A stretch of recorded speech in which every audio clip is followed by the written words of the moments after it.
دادگاه حربی حوزه جنوبی روسیه جوان 22 ساله زاده تاجیکستان سلامشاه کاملوف را با جرم آمادگی به انجام حمله تروریستی در یک مرکز سودای شهر مایکو پایتخت جمهوری ادیگه به 7 سال زندان محکوم کرد.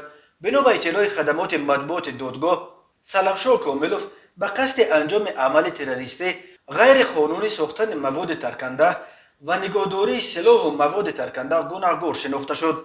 2 سال اول حکمش را او در زندان پوشیده و 5 سال دیگرش را در محبس نظامش سنگین باید ادا کند.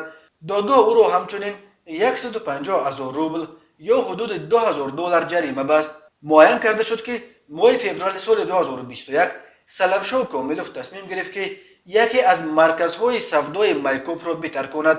کاملوف در اینترنت طرز ساختن مواد خودساخت ترکنده را آموخته، برای ساختن آن مواد و تجهیزات ضروری را به دست آورد و سپس مواد ترکنده خودساخت آماده کرد.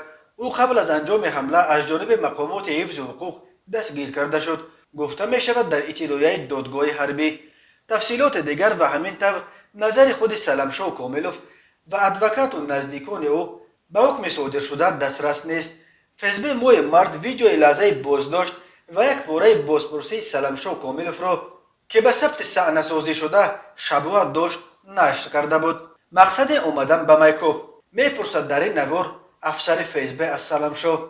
هنگام حمله تروریستی در مرکز سودا جواب میدهد با چه مقصد؟ میپرسد افسر فیسبوک.